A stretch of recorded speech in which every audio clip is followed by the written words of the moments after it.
Assalamualaikum warahmatullahi wabarakatuh. Halo semuanya, perkenalkan saya Bilkis, mahasiswa Teknik Informatika. Pada kesempatan kali ini, saya akan menyampaikan materi mengenai salah satu topik penting dalam kecerdasan buatan, yaitu multilayer perceptron atau disingkat dengan MLP. Meskipun istilahnya terdengar teknis, tenang saja, di presentasi ini saya akan jelaskan dengan cara yang sederhana dan disertai contoh kasus agar lebih mudah dipahami. Langsung saja, mari kita mulai dari pengenalan singkat tentang apa itu teknik MLP. Multilayer perceptron atau MLP adalah salah satu bentuk dari jaringan saraf tiruan atau Artificial Neural Network yang paling dasar namun sangat penting. MLP terdiri dari 3 jenis lapisan, yaitu input layer, lapisan tempat data awal masuk; 2. Hidden layer, lapisan tersembunyi tempat proses pembelajaran terjadi; dan ketiga ada output layer, yaitu lapisan hasil akhir dari pemrosesan data. MLP menggunakan konsep seperti otak manusia dalam mengenali pola. Proses di dalamnya melibatkan bobot, aktivasi, dan juga pelatihan. MLP bekerja dalam 2 tahap utama, yaitu feed forward dan back propagation.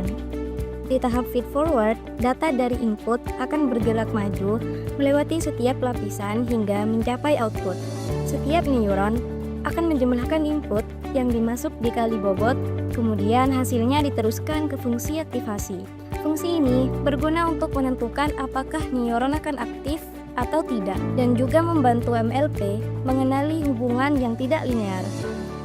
Contoh fungsi aktivasi yang sering digunakan adalah sigmoid, cocok untuk output antara 0 dan 1, testivate linear unit, yang lebih cepat dan sering digunakan dalam jaringan yang lebih dalam. Setelah feed forward, dilakukan proses pelatihan menggunakan back propagation, yaitu algoritma yang menghitung error pada output dan menyebarkannya kembali ke belakang untuk memperbaiki bobot-bobotnya menggunakan metode gradient descent.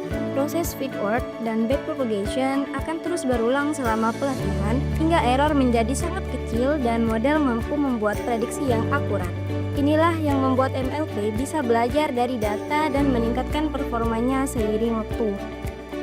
Sekarang, saya akan memberikan contoh sederhana agar kita bisa lebih mudah memahami cara kerja multilayer perceptron.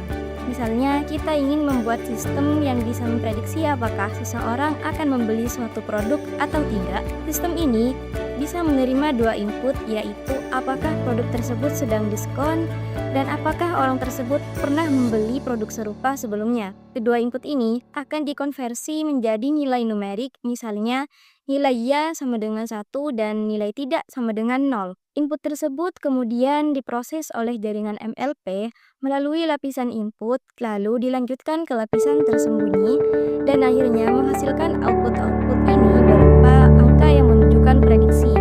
Misalnya 1 berarti akan membeli dan 0 berarti tidak membeli. Selama proses pelatihan, MLP akan mempelajari pola-pola dari data sebelumnya. Misalnya, pelanggan yang melihat produk diskon dan pernah membeli produk serupa cenderung melakukan pembelian. Dengan mengenali pola-pola tersebut, sistem dapat memprediksi keputusan pelanggan baru dengan cukup akurat. Mengapa MLP itu penting? MLP sangat berguna dalam berbagai aplikasi kecerdasan buatan seperti klasifikasi gambar, pengenalan suara, prediksi data, deteksi penipuan, dan masih banyak lagi. Jadi, secara sederhana, multilayer perceptron adalah jaringan saraf tiruan yang mampu memproses data dan mengenali pola melalui beberapa lapisan. Dan memahami cara kerja dasarnya, kita bisa melihat bagaimana MLP menjadi salah satu fondasi penting dalam pengembangan kecerdasan buatan saat ini. Sekian penjelasan dari saya, semoga materi ini bisa menambah pemahaman teman-teman tentang bagaimana jaringan saraf tiruan bekerja, khususnya pada metode multilayer perceptron.